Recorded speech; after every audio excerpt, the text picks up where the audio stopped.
একজন প্রশ্ন করেছেন, বৃষ্টির জন্য এত সালাত আদায় হচ্ছে কিন্তু বৃষ্টি হচ্ছে না, বৃষ্টির জন্য আগে নামাজে দাঁড়ালে নামাজের মধ্যেই বৃষ্টি আসতো, এতে কি বোঝা যায় আল্লাহ আমাদের প্রতি বেশি নারাজ? প্রিয় ভাইয়েরা, এখানে এই বিষয়টি আমাদের কাছে আপেক্ষিক। আমরা একটু মিসকনসেপ্টের মধ্যে আছি। সালাতুল ইস্তিসকা একটি দোয়া, আল্লাহ রাব্বুল আলামিন কিভাবে কবুল করবেন এটা আল্লাহ রাব্বুল আলামিনের ইচ্ছা।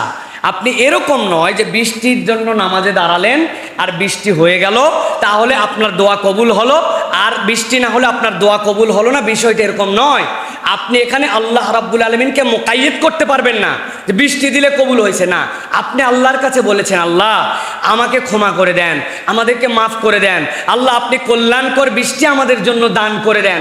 এখন কোন সময় কল্যাণ, কোনটা আমাদের জন্য উপকারী, এটা আল্লাহ রাব্বুল আলামিন জানেন। এই জন্যই না বলছি আল্লাহুম্মা সাইয়্যিবান নাফিয়া, আল্লাহ আপনি আমাকে কল্যাণকর বৃষ্টি দান করেন।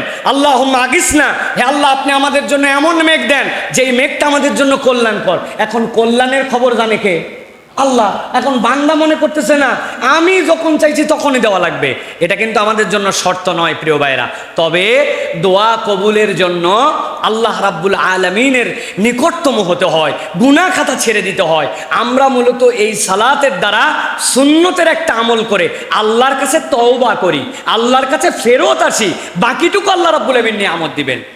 রাসূলুল্লাহ সাল্লাল্লাহু আলাইহি ওয়াসাল্লামের আগে হযরতে মুসা আলাইহিস সালাম, মুসা আলাইহিস সালামের সময় বৃষ্টি হয় না, আল্লাহর কাছে মুসা আলাইহিস সালাম দোয়া করছেন। মুসা আলাইহিস সালামকে বলা হয়েছে, তোমার কওমের মধ্যে এমন একজন লোক আছে যার এমন 40 বছরের পাপিষ্ঠ, ও এই নামাজে থাকলে এই দোয়া কবুল হবে না। এখন মুসা আলাইহিস সালাম বলছেন, এই আমাদের বৃষ্টি দরকার আর তুমি এর মধ্যে আসো, তুমি আমাদের থেকে বের হয়ে যাও। ওই লোকটা মাথা নিচু করছে কিন্তু কাউকে বুঝতে দেয় নাই, একজন আরেকজনের মুখের দিকে তাকায়। সে আল্লাহর কাছে বলছে, আল্লাহ 40 বছর গুনাহ করলাম, তুমি কোনোদিন এই গুনাহ কাউকে জানালে না, আর আজকে হাজার হাজার লোকের মধ্যে আমাকে মুসা আলাইহিস সালাম বলছেন বের হয়ে যাও, আমি এমন অপমানিত হয়ে যাব তোমার বান্দা। আল্লাহ আমি তওবা করতেছি, আর গুনাহ করব না। এই কথা বলার সাথে সাথে আর নতুন করে দোয়া করতে হয় নাই, বৃষ্টিতে এলাকা মেখে গেছে। সুবহানাল্লাহ।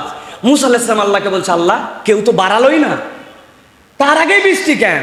বলে, আমার বান্দা আমার কাছে একটা রোনাজারি দিছে, 40 বছর গুনাহ জানালেন না আল্লাহ, আর এখন বের করে আমাকে অপমানিত করে দিবেন। আপনি সাত্তারুল উয়ুব, দোষ গোপন রাখেন, আমি আপনার দিকে ফেরত আসলাম, আল্লাহ বৃষ্টি দিয়ে দিছে। তো এই সালাদগুলো আমাদেরকে কি শিখায়? এই সালাদগুলো শিখায় আল্লাহর নারাজি, আল্লাহর গজব।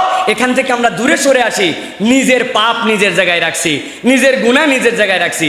দোকান বন্ধ করার আগে 2 নম্বর মাল বেচতে বেচতে দোকান বন্ধ করে সালাতুল ইস্তিসকায় দাঁড়াইছে, আল্লাহর কাছে বলছে আল্লাহ বৃষ্টি দাও, এসেই আবার 2 নম্বর মাল বিক্রি শুরু করছে। বলেন তো ভাই, এই লোকের থেকে বড় বাটপার আল্লাহ দুনিয়া আছে ভাই? আল্লাহ তো বাটপার পছন্দ করেন না। এই জন্য প্রিয় ভাইয়েরা, নিজেদের ফেরত আসা আমাদের মূল টার্গেট। আল্লাহ আমাদেরকে এই দোয়াগুলি বেশি বেশি করার তৌফিক দান করেন। কিন্তু কখনো এটা ভাবা যাবে না বৃষ্টি হয়েছে মানে ওই দোয়া কবুল, বৃষ্টি হয় নাই মানে দোয়া কবুল নয়। আল্লাহ কার দোয়া কবুল করবেন আমরা জানি না। আল্লাহ যেন আমাদেরকে তার রহমতের বৃষ্টি দ্বারা আল্লাহর বলবেন যেন আমাদের ধরাকে শান্ত করেন। বলেন আল্লাহুম্মা আমিন।